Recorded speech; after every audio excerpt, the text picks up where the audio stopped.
Ciao a tutti cari amici di Fabula Stalker, sono Ezio, il vostro amico scienziato. Prima di iniziare con la nuova puntata c'è un piccolo messaggio promozionale. Sapevate che ho scritto non uno ma ben 2 libri? Sono tutti e due di tipo divulgativo sulla paleontologia. Il primo è sui dinosauri, ossia su come sono nati, come si sono evoluti e diventati i padroni della Terra fino a estinguersi. E poi ci saranno altre chicche, tipo ad esempio come il grande pubblico ha percepito questi dinosauri. E questo si chiama Dinosauri, un'evoluzione naturale e storico-culturale, che troverete nel link qui sotto. E il secondo libro, invece, tratta su come scavare i dinosauri e praticamente tratta sia di come si scavano, che mezzi, strumentazione, mezzi si usano e poi dopo lo scavo come viene trattato nel museo, quindi tutta la ripulitura fino al far seminare al grande pubblico, e questo si chiama come scavare fossili, manuale di istruzione, e anche questo link in descrizione. Benissimo, dopo tutto questo messaggio promozionale passiamo subito all'episodio che tratta della pericolosità degli elementi volatili e gas vulcanici. Partiamo subito con l'episodio.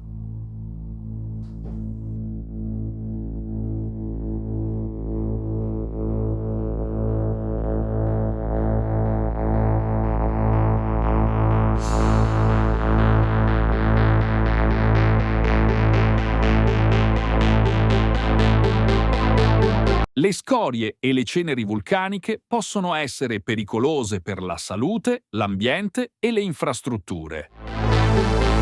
I rischi alla salute sono irritazione, prurito e arrossamento della pelle, e a livello degli occhi, dato che la cenere è abrasiva, può causare congiuntivite, abrasioni corneali, bruciore, prurito e sensazione di corpo estraneo. Chi porta lenti a contatto dovrebbe indossare occhiali per evitare danni.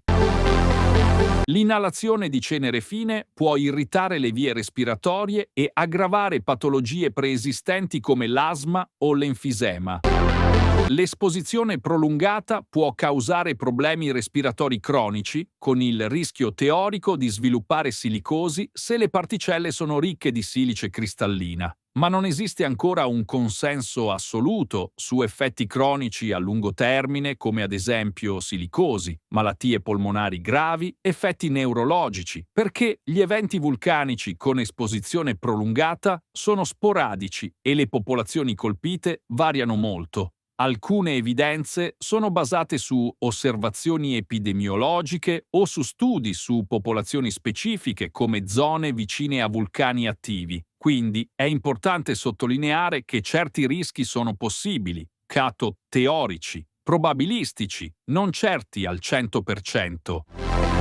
Per quanto riguarda i problemi all'ambiente, le ceneri possono contaminare le riserve idriche, danneggiare le colture e influenzare gli ecosistemi marini, rilasciando nutrienti e metalli in traccia.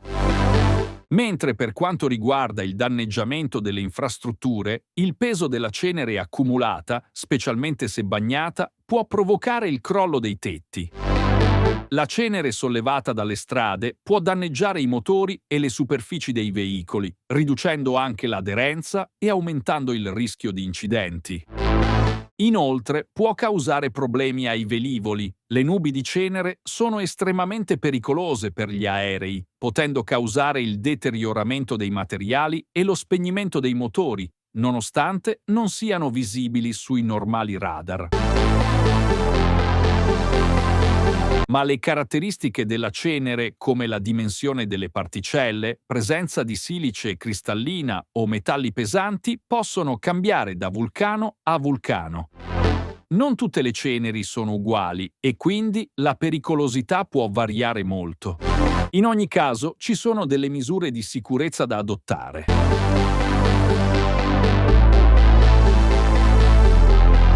Per quanto riguarda la protezione individuale, è necessario indossare mascherine di tipo FFP2 o superiori e occhiali protettivi, soprattutto durante la pulizia.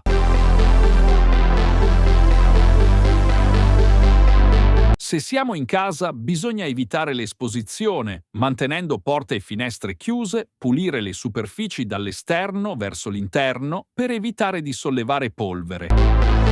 Infine, se siamo in auto, bisogna guidare con cautela, rispettando i limiti di velocità imposti e non usare veicoli a due ruote, come biciclette e moto.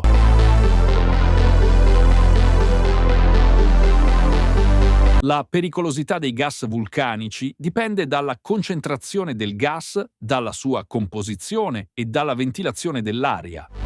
I gas vulcanici sono pericolosi perché possono essere soffocanti, corrosivi o tossici, creando rischi immediati e a lungo termine. Ad esempio, l'anidride carbonica, un gas incolore e inodore, si accumula nelle depressioni e negli spazi chiusi, spostando l'ossigeno e causando soffocamento a persone e animali. L'anidride solforosa e altri gas, come l'acido solfidrico, irritano le vie respiratorie, la pelle e gli occhi. Le persone con problemi cardiaci o polmonari sono particolarmente vulnerabili. Inoltre, l'anidride solforosa può causare piogge acide. Poi, i gas sulfurei possono combinarsi con il vapore acqueo per formare acido solforico, che può corrodere metalli, ceramiche e vernici.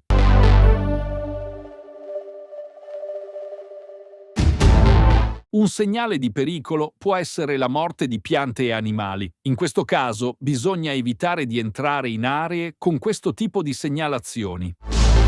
In caso di presenza di gas, allontanarsi immediatamente verso un'area aperta e ben ventilata.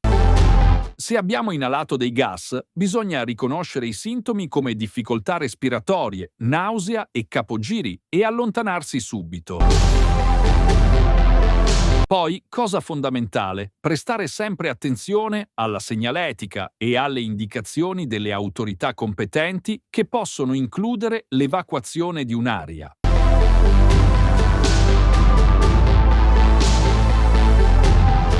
Bisogna fare 3 cose. 1.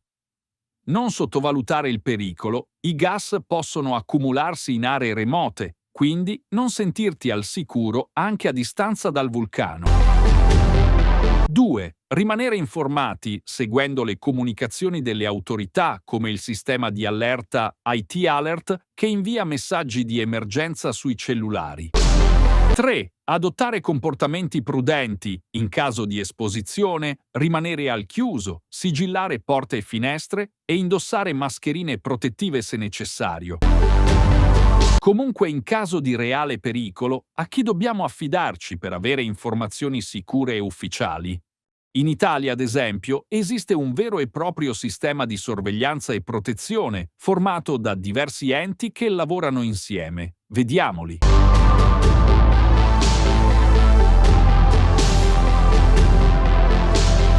In Italia esistono 3 enti che sono l'Istituto Nazionale di Geofisica e Vulcanologia, Dipartimento della Protezione Civile e le autorità locali, come i comuni, regioni e prefetture.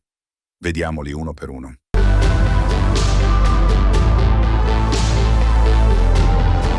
È il principale ente scientifico italiano che studia e monitora i vulcani. L'NGV quindi controlla costantemente l'attività dei vulcani italiani come Etna, Stromboli, Campi Flegrei e Vesuvio.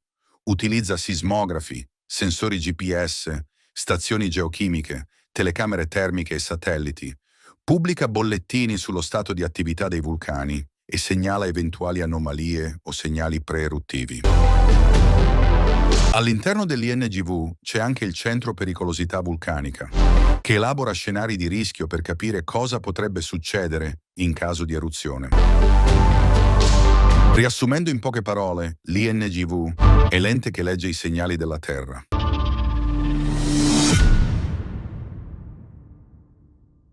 Se l'INGV è la scienza, la protezione civile è l'azione. Il Dipartimento della Protezione Civile ha il compito di ricevere i dati dall'INGV, valutare il livello di pericolo, attivare i piani di emergenza, decidere eventuali evacuazioni e comunicare alla popolazione cosa fare. In alcune zone a rischio vulcanico, la Protezione Civile utilizza un sistema di allerta a colori per indicare il livello di pericolosità che vanno dal verde giallo, arancione, fino al rosso. L'obiettivo principale di questo ente è proteggere le persone.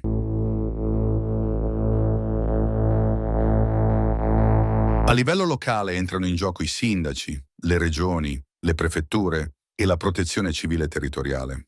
Sono loro che applicano le ordinanze, chiudono le zone pericolose, organizzano eventuali evacuazioni e comunicano direttamente con la popolazione.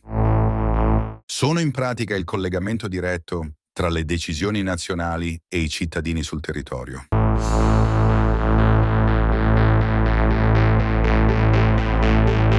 Prendiamo un esempio reale, le isole Eolie e in particolare l'isola di Vulcano. Negli ultimi anni l'isola ha mostrato un aumento delle emissioni di gas, temperature elevate nel suolo e variazioni nell'attività fumarolica.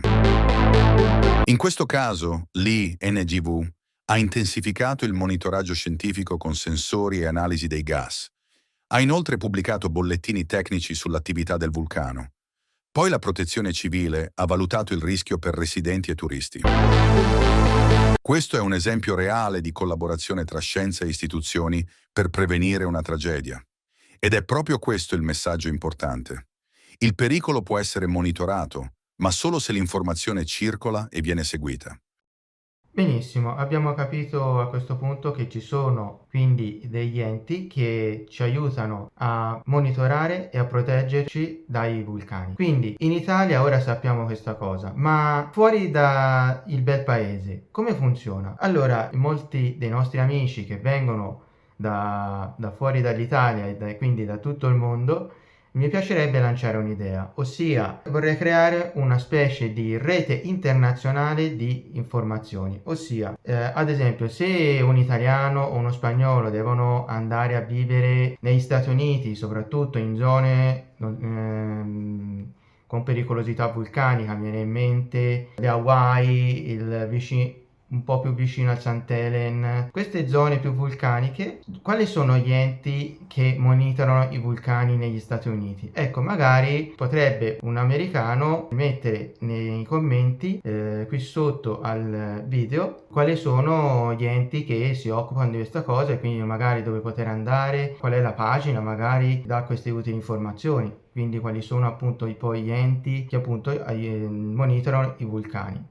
Un po' come appunto è successo per questa puntata per via dell'Italia. E io ora ad esempio io ho parlato degli Stati Uniti proprio per dare un esempio, ma potrebbe essere il Cile, altre zone proprio completamente diverse. Insomma, mi piacerebbe creare appunto questa specie di rete internazionale che poi possa aiutarci l'uno con l'altro e quindi sia proprio anche una puntata interattiva che sia proprio anche di utilità, perché appunto specialmente andare a vivere in una zona vicino al vulcano magari non è neanche da dire, può essere volontaria, ma magari può essere un discorso di lavoro o famiglia, quindi che sia una cosa di pubblica utilità per tutti.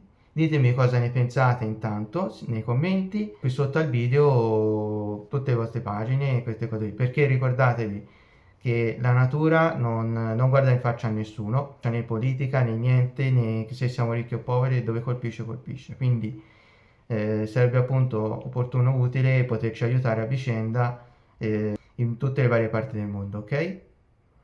E io con questo ultimo sproloquio vi saluto e vi do appuntamento alla prossima puntata. Ciao ciao! Vi invitiamo a mettere un like, iscrivervi al canale ed attivare la campanellina delle notifiche. Inoltre vi invitiamo a lasciare i vostri commenti che ci aiuteranno a migliorare sempre di più il canale. Vi diamo appuntamento al prossimo video e vi invitiamo a vedere i video precedenti se non li avete ancora visti.